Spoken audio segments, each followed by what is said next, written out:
Paz del Señor, hermanos, que Dios bendiga a todos.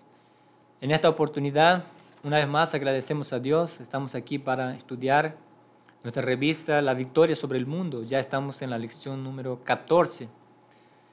Y es una alegría para nosotros estar una vez más aquí para estudiar juntos la palabra del Señor. Que Dios bendiga a todos los hermanos que están asistiendo y a aquellos que van a asistir también. Desde ya pedimos a los hermanos puedan compartir esta escuela bíblica con sus contactos para que pueda llegar a más hermanos y así todos juntos poder aprender la palabra del Señor. Vamos a hacer una oración y vamos a comenzar nuestra lección número 14. Padre Santo, Señor, que estás en el cielo, te doy gracias. Gracias, Señor, porque una vez más nos has permitido estar en este lugar para ministrar, Señor, esta lección. Yo te pido, Señor, que tu Espíritu Santo me guíe, Señor, este momento. Dame entendimiento de tu palabra, también de esa lección. Señor, bendice cada hermano, cada hermana que está asistiendo, aquellos que van a asistir, Señor. Dirígenos, Señor, durante este estudio y que todo sea para la gloria y para la honra de tu santo nombre. En el nombre de Jesús. Amén. Gloria a Dios. Vamos a empezar entonces la lección número 14. Vamos a leer el versículo base. El versículo base está en Mateo 5, verso 13, que dice así: Vosotros sois la sal de la tierra, pero si la sal se desvaneciere, ¿con qué será salada? No sirve más para nada, sino para ser echada fuera y hollada por los hombres. Gloria a Dios. La introducción nos dice así: la mala comprensión del mensaje radical de Jesús cuanto al desprenderse del mundo ha llevado a algunos creyentes a lo largo de los siglos a actuar equivocadamente. Como ya se vio, vencer el mundo significa arriba de todo no ser su amigo, no amarlo, no depender de él. Pero eso no significa salir del mundo. Veremos en esta lección algunos equívocos más comunes y cuáles son los principios que debemos aplicar para evitar esos equívocos. Número 1. El principio norteador del equilibrio en la actitud del creyente delante del mundo. En su oración sacerdotal, en una sola frase, Jesús esculpió el principio fundamental que nos enseña cuál es el equilibrio entre vencer al mundo sin cometer los equívocos que vamos a estudiar. Vamos a leer San Juan capítulo 17, verso 15 y verso 16. Dice así: No ruego que los quites del mundo, sino que los guardes del mal. No son del mundo, como tampoco yo soy del mundo. Santifícalos en tu verdad, tu palabra es verdad. Conviene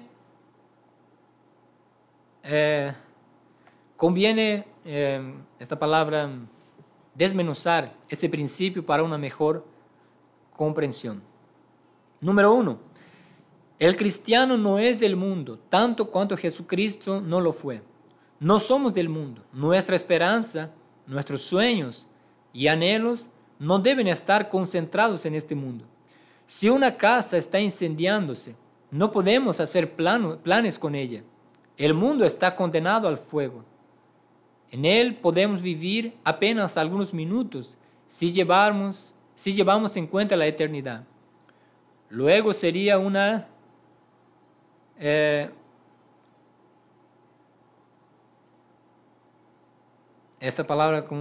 sería una estupidez imaginar que es nuestro lugar, que es aquí que debemos concentrar nuestro futuro.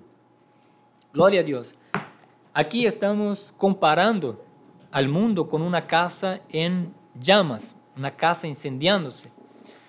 Entonces, si alguien, por ejemplo, ve, por ejemplo, una casa incendiándose.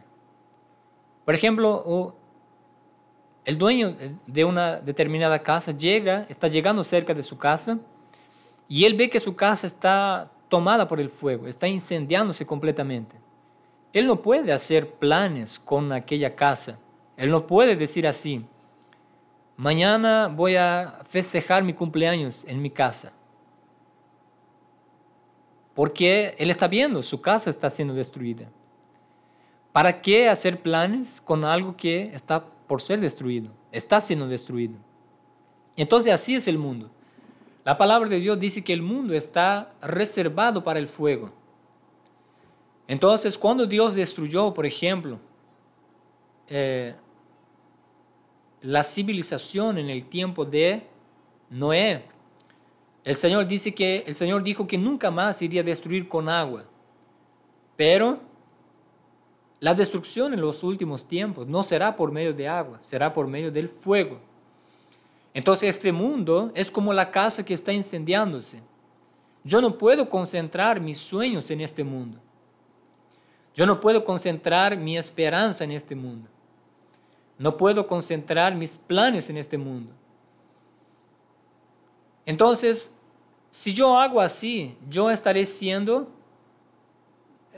vamos a decir así, no sería una visión sabia. ¿Por qué? Porque el mundo va a ser destruido. ¿Para qué concentrar todos mis sueños, todos mis anhelos en este mundo, si algún día él será destruido? Entonces, como nuestra patria es en el cielo, como nuestra morada permanente es en el cielo, es allá que nosotros debemos concentrar nuestros sueños. Es allá que nosotros debemos poner nuestra esperanza. Es allá que tiene que estar nuestro mayor anhelo de estar allá. Nuestro mayor anhelo tiene que ser estar allá. Tiene que ser disfrutar una vida eterna al lado de Dios y no poner la esperanza en este mundo que un día será destruido. Y ese día, por lo que la palabra de Dios nos muestra y por lo que se ve en el mundo, ese día no está lejos. El día en que el mundo será destruido por medio del fuego. Entonces, el primer principio entonces es que el creyente no es el mundo, así como Jesucristo tampoco no era del mundo. Gloria a Dios. ¿Por qué? Porque el mundo, primero, el mundo está debajo del maligno. Segundo, el mundo será destruido. Así como lo conocemos, el mundo será destruido.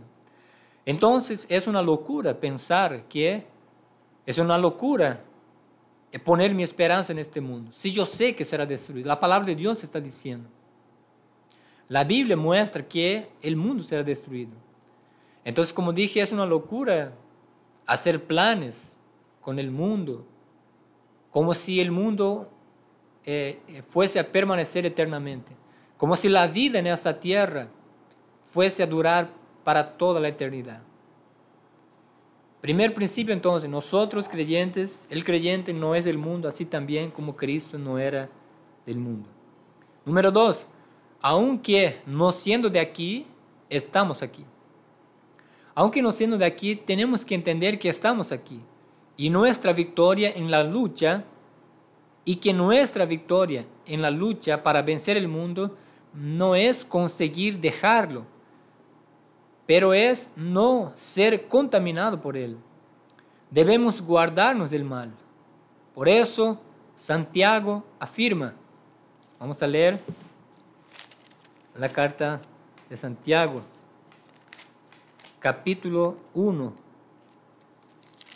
verso 27, dice así: la religión pura y sin mácula delante de Dios el Padre es esta: visitar a los huérfanos y a las viudas en sus tribulaciones y guardarse sin mancha del mundo. Gloria a Dios. Entonces, segundo principio, aunque no siendo de aquí, estamos aquí. Entonces, ¿cómo podemos vivir? ¿Cómo podemos vivir en el mundo? O mejor, ¿cómo tenemos que vivir en este mundo? El Señor Jesús dijo que nosotros creyentes no somos de aquí, pero por un determinado tiempo que nosotros conocemos como vida, nosotros estamos aquí. Entonces la voluntad de Dios no es que nosotros salgamos del mundo. La voluntad de Dios no es que nosotros, vamos a decir así, la voluntad de Dios para el creyente no es que él se vaya a vivir a Marte, por ejemplo. No. Dios nos quiere en este mundo. Dios sabe que es necesario que la iglesia esté en el mundo. Pero Dios dice para el creyente, Dios dice para la iglesia que nosotros no tenemos que ser parte de este mundo.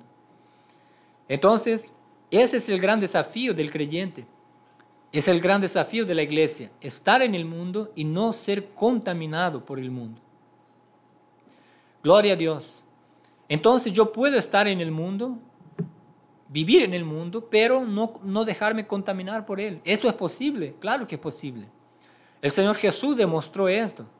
El Señor Jesús dice, yo he vencido al mundo. Tened buen ánimo. Yo he vencido al mundo. En el mundo tendréis aflicción. Entonces, el Señor Jesús, Él demostró por medio de su vida, por medio de su testimonio, que es posible alguien estar en el mundo, pero no ser del mundo. No formar parte del sistema del mundo.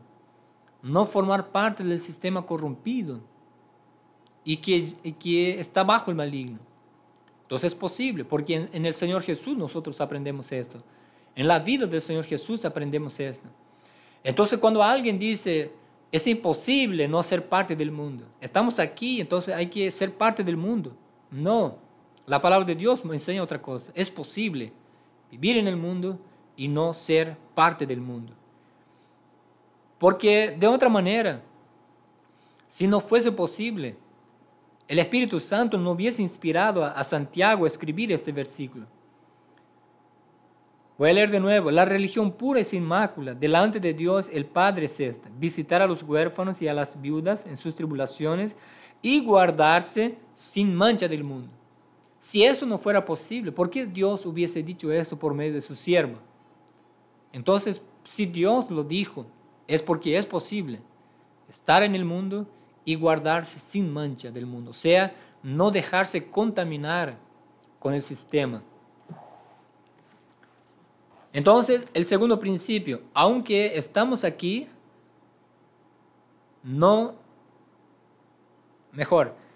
aunque no siendo de aquí, estamos aquí. Entonces, estamos en el mundo, pero no tenemos que ser parte del mundo. Número 3, el gran desafío propuesto por Dios. Es ahí el gran desafío. Estar en el mundo sin ser del mundo, sin amarlo o nutrir amistad con él y por él pasar incontaminado. Pero por no entender ese principio, muchos cometieron equívocos a seguir listados. Entonces el gran desafío de Dios es pasar por el mundo sin hacer amistad con el mundo, sin ser contaminado por el mundo, sin amar el mundo, sin ser parte del sistema. Ese es el gran desafío de Dios para cada creyente, para cada cristiano. Dios no quiere que nosotros nos contaminemos con el mundo. Gloria a Dios. Alguien puede preguntarse, ¿qué es contaminarse con el mundo? ¿Qué es lo que Santiago quiso decir? Guardarse sin mancha o sin contaminaciones del mundo. ¿Qué es contaminarse del mundo? La contaminación del mundo representa aquello que es el sistema. Por ejemplo, vamos a agarrar algo que ocurre en una cultura y que es parte del mundo. Entonces, si yo hago parte de aquella actividad, yo estoy dejándome contaminar por el mundo. Y el mundo, en otras palabras, me está manchando. Algo que posiblemente en muchos países hay, aquello que se llama carnaval, por ejemplo. El carnaval entonces es una fiesta, hasta donde yo sé, es una fiesta donde se exhiben algunos tipos de bailes, se hacen algunas representaciones y después se da un premio a aquel que baila mejor, a aquel que, no sé, en fin. Entonces esta actividad hace parte del mundo. ¿Por qué decimos que esta actividad hace parte del mundo? ¿Por qué? Porque las personas que realizan esa actividad, primero, no son personas, ciertamente no son personas que sirven a Dios, que tienen temor de Dios en su corazón. Segundo, las personas que participan de aquel evento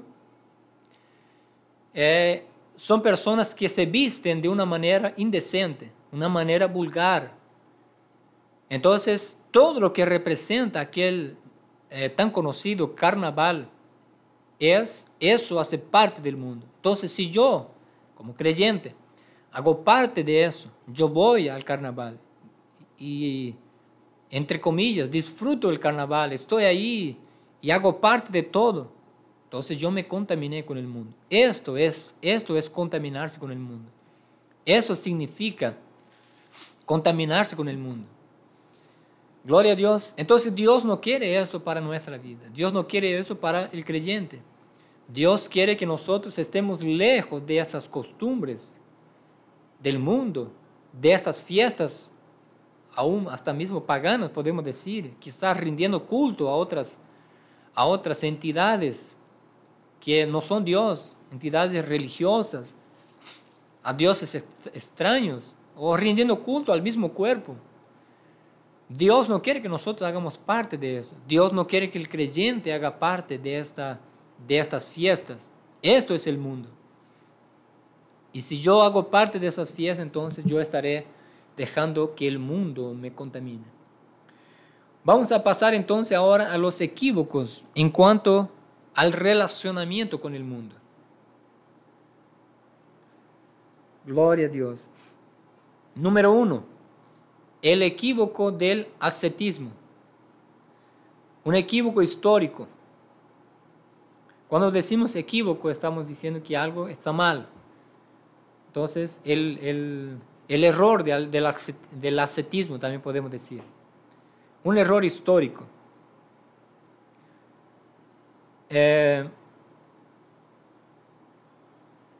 Por no entender la diferencia entre carne como materia y carne como naturaleza humana, a lo largo de la historia de la Iglesia, algunas personas y aún movimientos procuraron negar al cuerpo las cosas del mundo que podrían traer cualquier contentamiento. La ascesis consiste en la práctica de la renuncia de cualquier placer o aún la no satisfacción de algunas necesidades primarias con el objetivo de alcanzar determinados fines espirituales. Vamos a leer aquí un relato acerca de los eremitas. Entre los eremitas en los primeros siglos adoptaron el ascetismo. Cuenta la tradición que uno de ellos, conocido como Santo Alipio, quedó sobre un pilar dentro de Adrianópolis, en la Paflagonia, por 53 años, en pie. Cuando percibió que sus pies no eran más capaces de soportar su cuerpo, en vez de descender del pilar, se echó de lado y permaneció así por más 14 años. Se cuenta también que otro eremita pasó años encima de una columna, atado por una cadena. La herida causada por las cadenas se llenó de bacterias, a los cuales el santo hombre decía algo parecido con la expresión: criaturas del buen Dios, aliméntense de esta carne mala. Algunos gusanos entonces estaban comiendo a aquel hombre. Entonces estos hombres, estas personas, por no entender la diferencia entre carne como naturaleza humana y carne como materia, acaban entonces negando a su cuerpo cosas que no son malas. La Biblia dice que la vianda es hecha para el vientre y el vientre para las viandas. O sea, Dios no tiene nada en contra de que el creyente coma una buena comida. Dios no considera esto como pecado. Entonces, ¿dónde está el error? En que, como ya dijimos, cuando no se sabe hacer la diferencia entre carne como materia y carne como naturaleza humana. Cuando la Biblia dice que nosotros debemos mortificar la carne, cuando la Biblia enseña esto, en varios pasajes de la Santa Escritura, no está refiriéndose al cuerpo como materia. O sea, cuando Dios dice, por ejemplo, Dios le dice a alguien, crucifica tu carne. Dios no le está diciendo, no le des a tu carne de comer. Esto no significa Dios diciéndole a él, no le des a tu carne de comer, no tomes baño, o sea, no te bañes, no te vistas bien, no comas nada que es agradable. Dios no está diciendo esto. Dios está refiriéndose a la naturaleza humana, no a la carne física en sí. Hay algo que la Biblia llama naturaleza humana. Entonces, esta naturaleza humana no es, vuelvo a repetir, la carne física. Es algo que está dentro del ser humano. Es una inclinación para el mal. Entonces, para que nosotros podamos identificar, yo creo que a todo creyente ya le ha pasado alguna vez. Usted, hermano, hermana, ya ha sentido el placer, o mejor, la voluntad de cometer un pecado. Usted ya ha cometido, o mejor, ya ha sentido esto. La voluntad de hacer algo prohibido. Sí, ¿verdad que sí? ¿Qué es esto? Esto es la carne. Es la fuerza que nos empuja para el mal. Es la inclinación para el mal. Aunque muchas veces en la mente, como el apóstol Pablo dice, con la mente yo sirvo a Dios, pero yo encuentro otra ley en mis miembros. Entonces, hablando ahora de la naturaleza humana, no está refiriéndose, crucificar la carne no se refiere a no darle de comer a mi cuerpo, no vestirle, no abrigarlo, no, se refiere a crucificar la voluntad que nos lleva a pecar. Eso es lo que la Biblia está diciendo. Entonces, por algunas personas no entender esa diferencia, acaban cometiendo estos errores de causarse daño a sí mismo y no proveer nada que les cause placer a su cuerpo, a su paladar. Porque, como dije, no entendieron la diferencia entre carne como materia y carne como naturaleza humana. Gloria a Dios. Letra B, vamos a seguir. Dice así, el cuerpo en la óptica divina. Ahora Pablo explicó que el cuerpo es el templo del Espíritu Santo. Vamos a leer primera carta a los Corintios, capítulo 3, verso 17. Dice así. Si alguno destruyera el templo de Dios, Dios le destruirá a él, porque el templo de Dios, el cual sois vosotros, santo es. El propio Señor Jesús, el propio Jesús presentó el cuerpo como santuario de Dios. Entonces, el cuerpo que nosotros tenemos es santuario de Dios, o sea, es un templo. Y como tal, necesita ser cuidado. Necesitamos proveer para el cuerpo lo necesario para que él continúe sobreviviendo. Entonces yo no puedo, vamos a decir así, no tiene que ser una iniciativa mía destruir mi cuerpo. No, yo tengo que cuidar mi cuerpo. La Biblia dice que el que destruye el templo, o sea, su cuerpo, Dios le destruirá a él. Entonces el cuerpo que nosotros tenemos es de Dios, dice la Biblia. Y ese templo, como es de Dios, él necesita ser cuidado. Ahora, según la visión de los eremitas, siguiendo esta línea del ascetismo, entonces yo no tendría que, por ejemplo, en invierno, yo no tendría que abrigarme. Siguiendo esa línea, el pensamiento asceta, yo no tendría que abrigarme. En calor yo no tendría que abrigarme. Cuando yo tengo hambre no tendría que comer. Y así por delante, hasta destruir mi cuerpo. Porque este cuerpo es malo, según ellos creían. Entonces, lo que es malo, como dijimos ya, repetimos una vez más, es la naturaleza humana. Es lo que nos lleva a pecar, es la fuerza que nos lleva a pecar, que la Biblia llama naturaleza humana. Letra C, el ejemplo de Jesucristo. Jesús negó el ascetismo al defender su actitud de comer y beber como un hijo de hombre. Vamos a leer Mateo capítulo 11, versos 18 y 19. Dice así: porque vino Juan, que ni comía ni bebía, y dicen, demonio tiene. Vino el Hijo del Hombre, que come y bebe, y dicen, he aquí un hombre comilón y bebedor de vino, amigo de publicanos y de pecadores, pero la sabiduría es justificada por sus hijos. Pero el mismo Jesús que comía y bebía no era amigo del beber y comer, pues otra cosa era lo que le alegraba.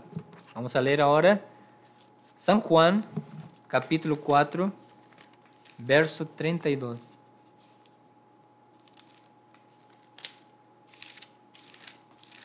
Gloria a Dios. San Juan 4, 32 al 35 dice así: Él les dijo, yo tengo una comida que comer, que vosotros no sabéis.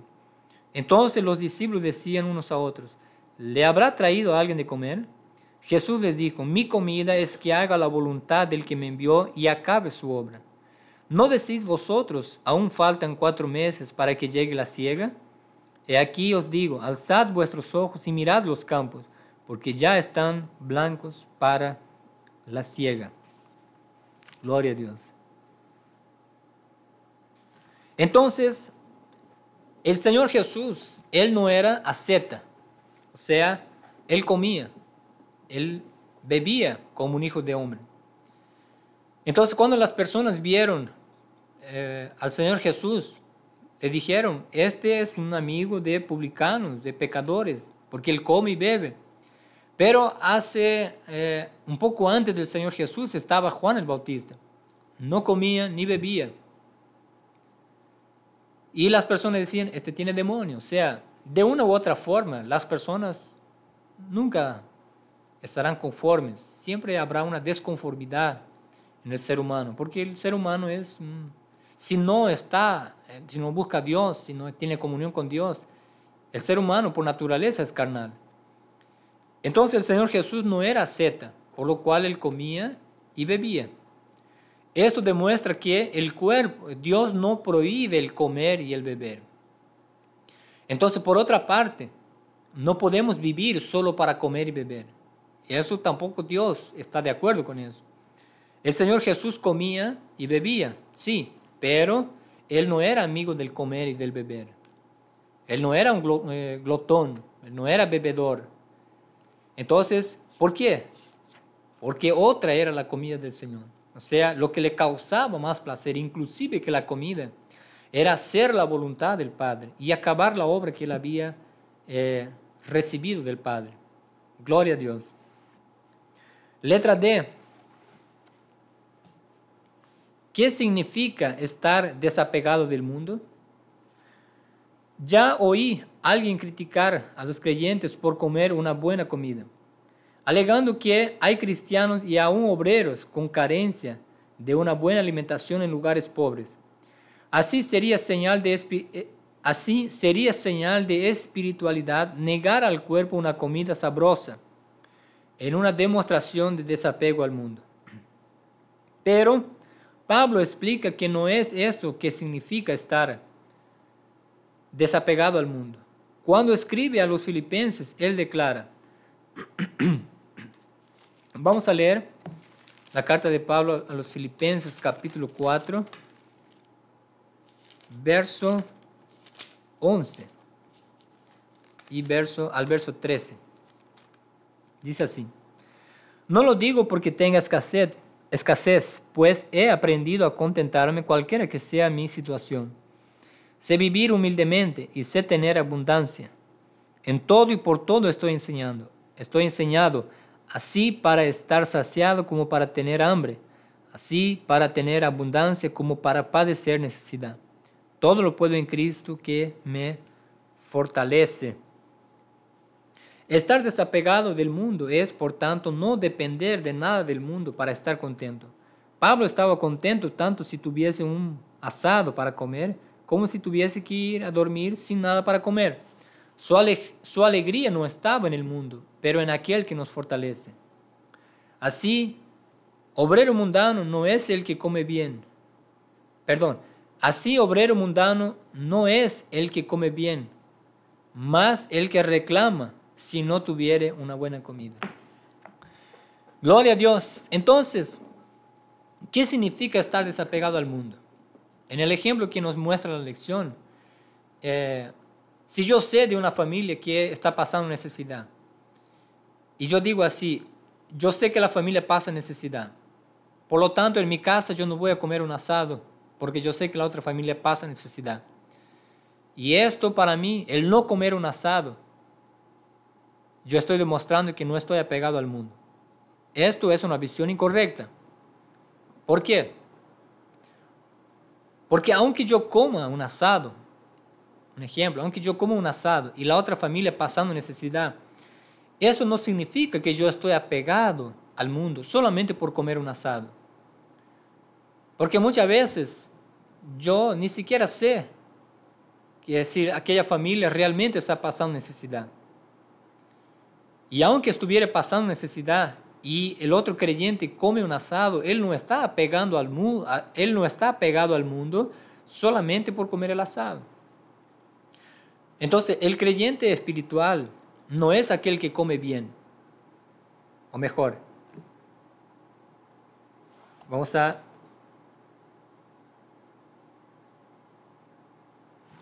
el creyente mundano.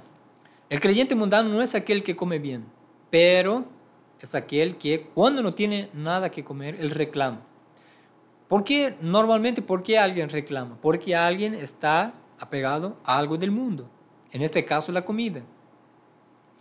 Entonces a algo, un placer que en el mundo él puede tener, o sea, un placer que la comida le puede producir. Entonces si yo me quejo delante de Dios, yo me quejo porque no tengo una buena comida, entonces yo soy mundano. Porque para estar contento yo dependo de la comida. Entonces, si yo soy así, entonces yo soy un creyente mundano. Ahora, si yo no tengo comida, no tengo algo para beber, y aún así estoy contento, luego puedo concluir, mi alegría no es la comida, mi alegría no es la bebida, mi alegría es Dios. Entonces, si Dios está en mi vida, puedo no tener comida, puedo no tener bebida. Si tengo a Dios, estoy contento. La alegría del creyente entonces, así como la alegría del apóstol Pablo y la fortaleza de él, no era una buena comida, pero era estar con Cristo. Por eso él en el versículo 13 dice, todo lo puedo en Cristo que me fortalece. Gloria a Dios. Entonces, el motivo de nuestra alegría, la causa de nuestra alegría es Cristo, no la comida, no la bebida. Y en caso de que fuera así, entonces nosotros estaremos siendo creyentes mundanos que dependen de algo material para alegrarse. Gloria a Dios. Vamos a pasar al siguiente. Número 2, el error del monasticismo. Letra A, ¿qué es el monasticismo? Hubo y aún hay aquellos que entienden que vencer el mundo es aislarse de los hombres malos, de los profanos de este mundo. Esos creyentes buscan entonces los desiertos, las cavernas y por fin pasaron a construir locales propios para mantener ese aislamiento, los monasterios. Visité un monasterio en Israel donde personas católicas y evangélicas comparten de un lugar de esos, en medio del desierto, y allí se las arreglan las 24, y allí durante 24 horas del día pasan en oraciones por los cristianos de todo el mundo. hacen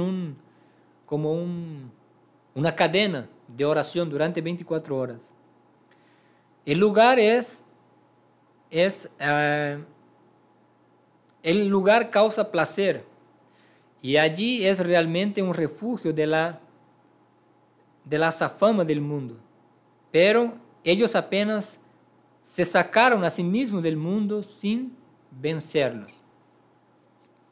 Entonces este es el error del monasticismo, que lleva a las personas entonces a construir monasterios, aislándose del mundo. Entonces el Señor Jesús en la oración sacerdotal, ¿qué es lo que Él dijo? ¿Qué es lo que le oró al Padre? El Señor Jesús dijo, no te pido que los saques del mundo. No te pido que los saques del mundo. ¿Qué es lo que hace el monasticismo? Él saca a las personas del mundo. Por lo tanto, es una visión equivocada. Es un error. El monasticismo es un error que busca aislarse del mundo. El Señor Jesús en ningún momento Él dijo, sáquense del mundo. No, Él dijo, ustedes están en el mundo. Él oró al Padre diciendo, no te pido que los quites del mundo, pero que los guardes del mal. O sea, aún estando en el mundo, la voluntad, el deseo de Jesús era que los creyentes sean guardados. Era que ellos permanezcan incontaminados de este mundo. Esa fue la oración del Señor Jesús. Pero, como vemos aquí, el monasticismo lleva a las personas a aislarse del mundo.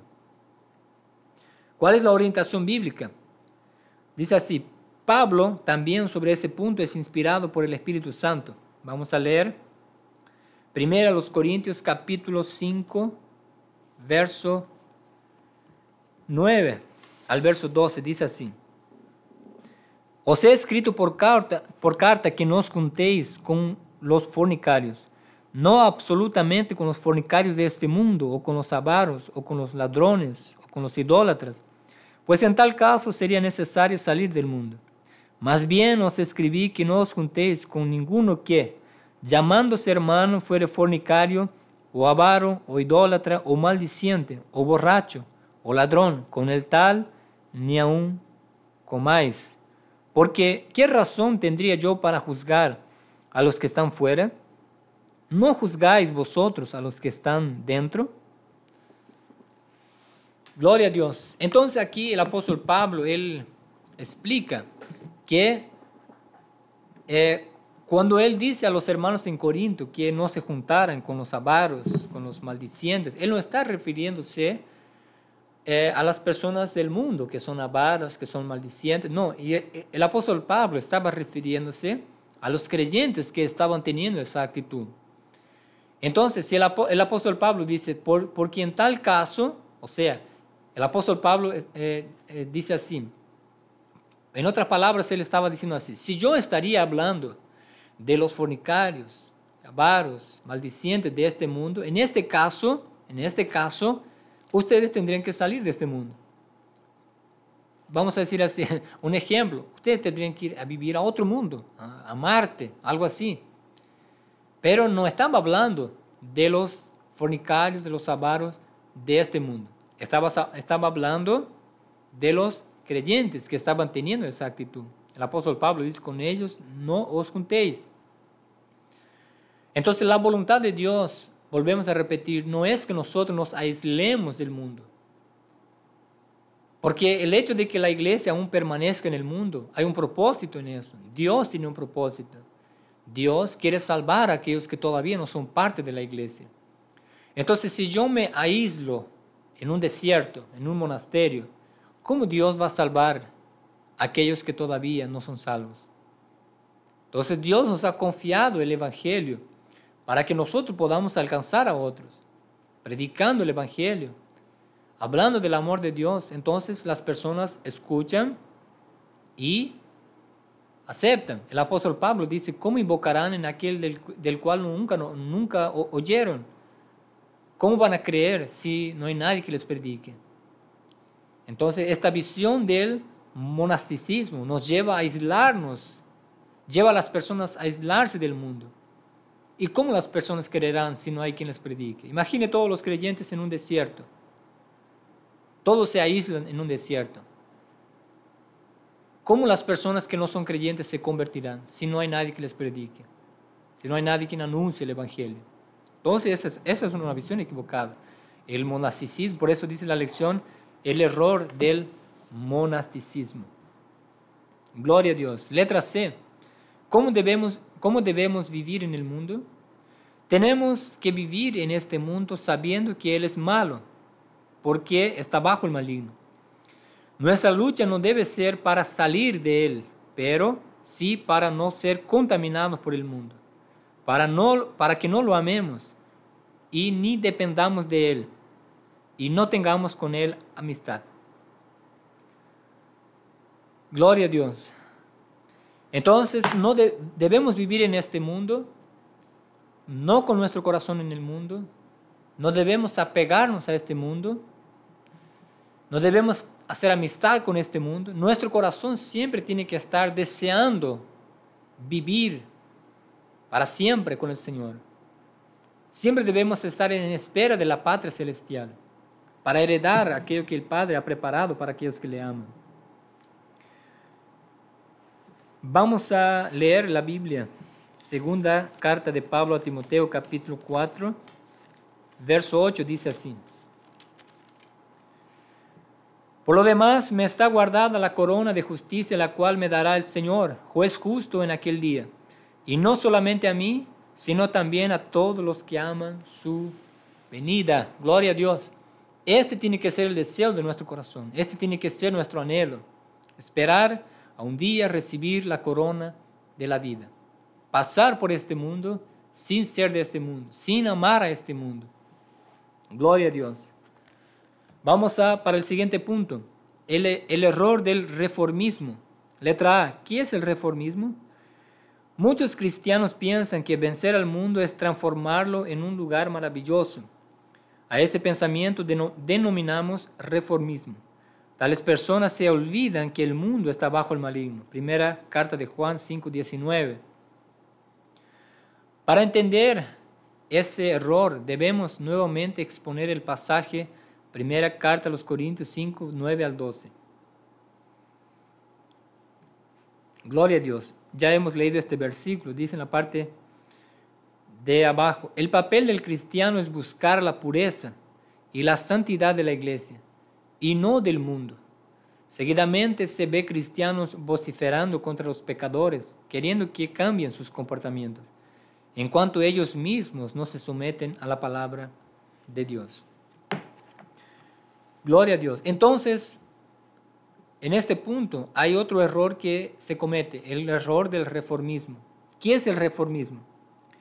El reformismo es el pensamiento, o es la línea de pensamiento que busca transformar el mundo en un lugar maravilloso. Esto, no solamente desde el punto de vista espiritual, esto es un error, pero desde el punto de vista natural, esto es imposible. Transformar al mundo en un ambiente maravilloso, en un lugar maravilloso, esto es imposible. ¿Por qué? Porque el medio ambiente lo muestra. El mundo, el planeta Tierra está a cada vez más, como dicen los científicos, deteriorándose. Por esa causa, entonces, están ocurriendo cada vez más desastres naturales.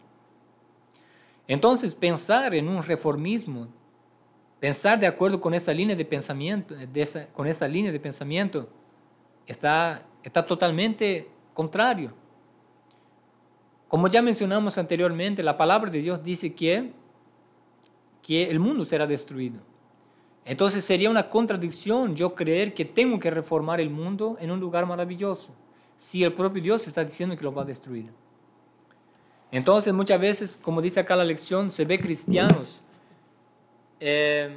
combatiendo el pecado de las otras personas, queriendo que ellos cambien, pero muchas veces ni los propios cristianos, ni el propio creyente cambia, y aún así quiere que los otros cambien. Entonces el apóstol Pablo en primera carta a los Corintios 5, 9 al 12, él está hablando de los creyentes. Él no está hablando de los que están afuera. El apóstol Pablo dice, los que están afuera Dios los va a juzgar. Entonces él está hablando de los que están dentro de la iglesia. Letra B, la reacción de Jesús Cristo a los reformistas. Intentaron envolver a Jesús en ese enredo cuando quisieron arrebatarlo para hacerlo rey.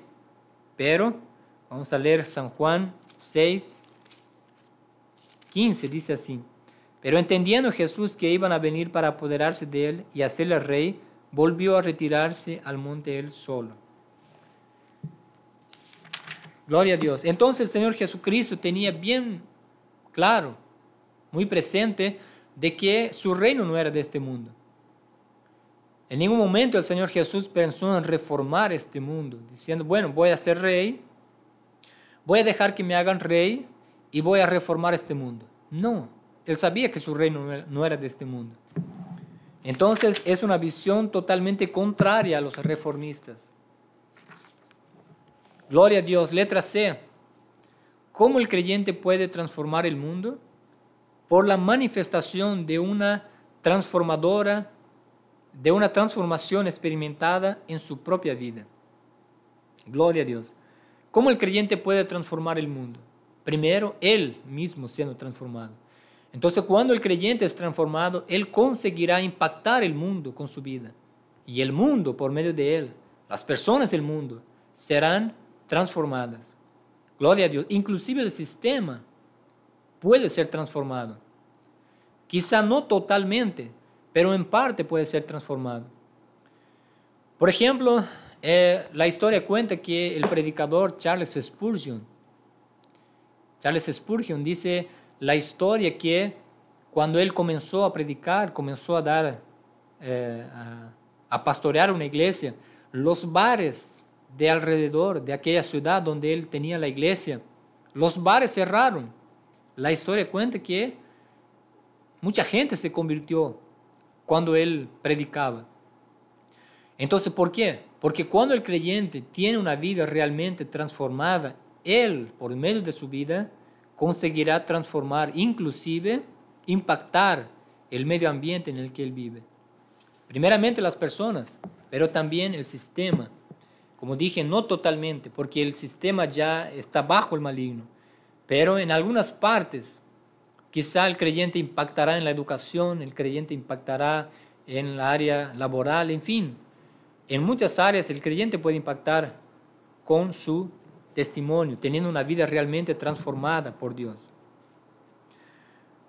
Otra manera, el creyente cómo puede transformar el mundo. Por la manifestación de una purificación experimentada en su iglesia. Gloria a Dios.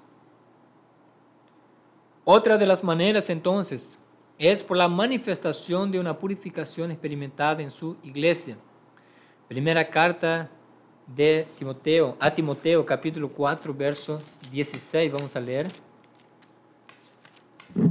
Dice así.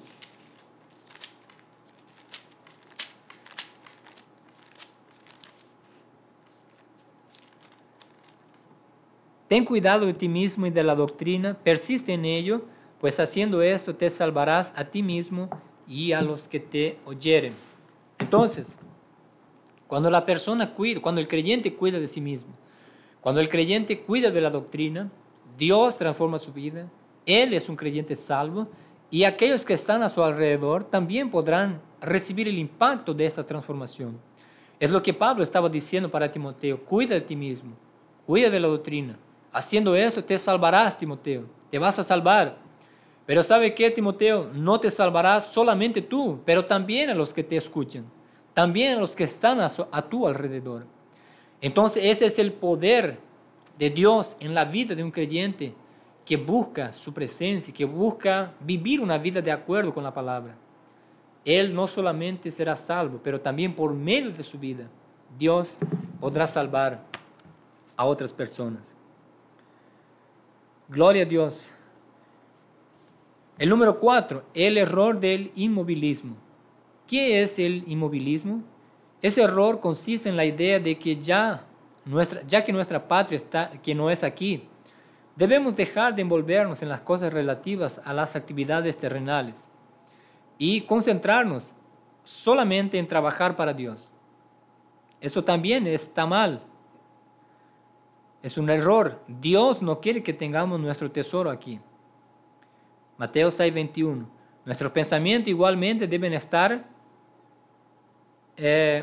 enfocados en las cosas celestiales, encharcados de las cosas celestiales. Pero no debemos olvidarnos de nuestras responsabilidades en relación a nuestras actividades terrenales. Gloria a Dios.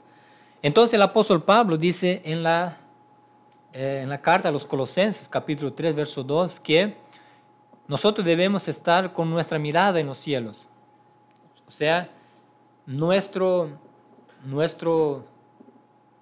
objetivos, mayores deseos, mejor diciendo, tienen que estar en el cielo, tienen que ser en relación al cielo. Ahora, yo no puedo decir así, mi patria está en los cielos, de donde también esperamos al Señor Jesucristo. Pero, ya que mi patria está en los cielos, ¿para qué trabajar? ¿Para qué continuar viviendo en esta tierra? Eso también es un error, y este error es conocido como el inmovilismo. O sea, por una parte Dios quiere que nosotros nos enfoquemos en el cielo, que nuestros pensamientos estén, como dice la lección, encharcados de las cosas de Dios. Pero, por otra parte, yo tengo que saber que hay cosas, responsabilidades que tengo que realizar, trabajos inclusive que tengo que hacer. Entonces Dios está de acuerdo con aquella persona que piensa en las cosas de Dios. Dios está de acuerdo. Pero Dios no está de acuerdo con aquel que dice, mi patria está en los cielos y luego entonces no voy a hacer nada más aquí. Dios no está de acuerdo con esto. Esto es el error del inmovilismo. Entonces, por otra parte, el apóstol Pablo dice, el que no trabaja, que tampoco coma. Entonces, tenemos que continuar trabajando, tenemos que continuar estudiando, tenemos que continuar viviendo nuestra vida. Pero nosotros debemos siempre estar con nuestro corazón ardiendo por la venida del Señor Jesús. Aleluya. Entonces, nosotros tenemos que planear las cosas. Una vez un pastor dijo así, tenemos que planear nuestra vida aquí como si fuésemos a vivir 20 años más. Pero tenemos que estar preparados como si Jesús viniese esta noche. Nuestro corazón tiene que estar preparado. Nuestra vida tiene que estar preparada. Entonces, continuar viviendo normalmente nuestra vida no está mal. Dios quiere que nosotros continuemos con nuestras responsabilidades, nuestros quehaceres, pero debemos estar con nuestro corazón preparado para subir cuando el Señor venga a buscar a su iglesia. ¿Cuál es la orientación bíblica? El creyente tiene responsabilidades. Gloria a Dios, aquel versículo que mencioné. Gloria a Dios, vamos a leerlo. Dice así en segunda carta a los Tesalonicenses, capítulo 3.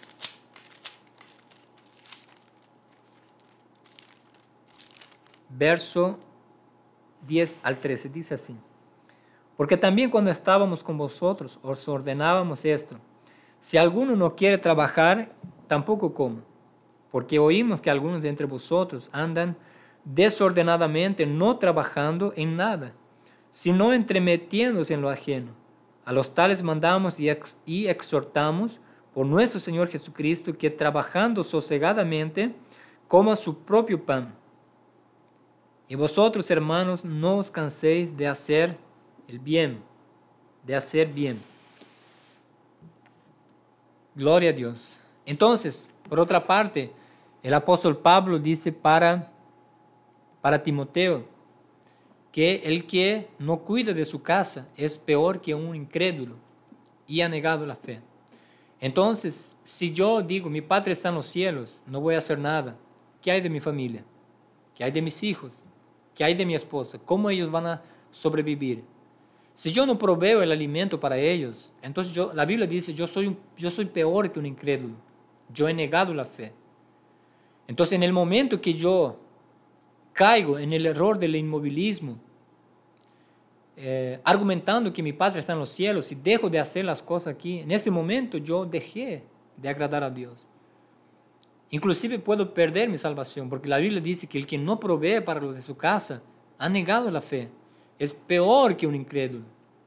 Entonces la palabra de Dios muestra que esta visión, este pensamiento del inmovilismo está equivocado. Es algo que la palabra de Dios no concuerda. Siguiente punto. El creyente necesita vivir en el mundo con el corazón libre. Para la iglesia en Corinto, Pablo sobre ese tema así enseñó. Primera carta a los Corintios, capítulo 7. Vamos a leer. Verso 29. Dice así. Pero esto digo, hermanos, que el tiempo es corto. Resta pues que los que tienen esposa sean como si no la tuviesen. Y los que lloran como si no llorasen. Y los que se alegran como si no se alegrasen. Y los que compran como si no poseyesen. Y los que disfrutan de este mundo como si no lo disfrutasen. Porque la apariencia de este mundo se pasa.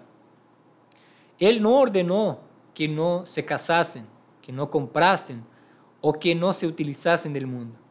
Pero que, haciendo todo esto, fuese como si no lo hiciesen.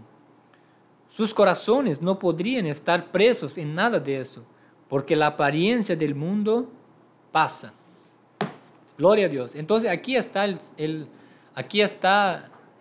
secreto, vamos a decir así, para evitar el error del inmovilismo. El apóstol Pablo, cuando él escribe esta carta, cuando escribe esta parte a los hermanos en Corinto, él no está diciendo, como enseña la lección, no está diciendo que no tienen que casarse, ya no se casen, ya no compren, ya no se alegren, no. Él está diciendo que, gloria a Dios, aquello no podría estar dominando su vida. Aquello no podría estar controlando su vida, mucho menos. Entonces, por eso el apóstol Pablo dice, sean como si no la tuviesen. O sea, aunque, vamos a decir así, aunque él no prohíba el casamiento, la persona que se casa, él no puede, vamos a decir así, vivir por su casamiento y olvidarse de Dios y dedicarse tanto a su matrimonio que se olvida de Dios, se olvida de que su patria realmente está en los cielos. Entonces él acaba entregando su corazón tanto para algo de este mundo que se olvida que su morada permanente no es aquí. Entonces, igualmente aquellos que compran, el apóstol Pablo no está diciendo no compren más, no, aunque compren, el corazón no puede estar en aquella compra que hicimos. Como yo dije anteriormente, podemos hacer planes como si fuésemos a vivir 20 años más en la tierra, pero debemos estar con nuestro corazón libre de las cosas del mundo, como si Jesús viniese esta noche. Nuestro corazón tiene que estar preparado, tiene que estar libre del mundo, de todo aquello que puede ser un impedimento para nosotros subir con la iglesia cuando el Señor Jesús venga a buscarla. Gloria a Dios. Vamos a leer la conclusión entonces en este momento. Dice así: nuestro corazón debe estar en el cielo, pero nuestros pies deben estar en la tierra. Cierto pastor le gustaba decir, aquí está aquella frase que yo había mencionado, es aquí que había leído. Tenemos que trabajar y planear nuestro negocio como si Cristo fuese volver de aquí a 20 años. Pero tenemos que estar preparados con nuestros corazones ardientes, como si Cristo fuese a volver hoy. Gloria a Dios. Entonces, mantener nuestro corazón libre del mundo es lo que el Señor quiere para nosotros. No al ascetismo, no al monasticismo, no al inmovilismo, no al reformismo, pero sí vivir una vida en el mundo como no siendo del mundo, no siendo parte del mundo, no perteneciendo a él, no dejando por él contaminándonos, no dejándonos que nos contamine, no dejar que el mundo invada nuestro corazón a tal punto que nosotros pasemos a vivir por lo que hay en el mundo, pero que nuestro corazón, nuestros pensamientos puedan estar enfocados en Dios, nuestros planes mayores sean en Dios, porque nuestra morada eterna no es aquí, es juntamente con Dios en la eternidad, en los cielos. Que Dios bendiga a todos, hermanos. En esta oportunidad hemos podido estudiar la lección número 14 de nuestra revista. Que Dios pueda ayudarnos a vivir en este mundo con nuestro corazón libre. Vamos a orar y vamos a finalizar. Padre nuestro, Señor, que estás en el cielo, yo te doy gracias en este momento. Gracias por esta lección más que hemos podido estudiar. Bendice cada hermano, bendice cada hermana, cada joven, Señor, que está escuchando, aquellos que van a escuchar esta lección.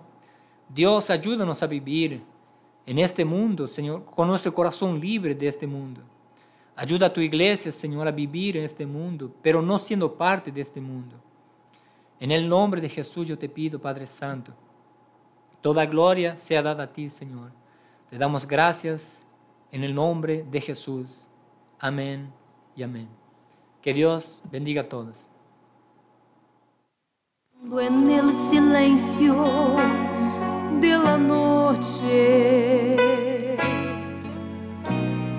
yo clamo a ti, mi Señor.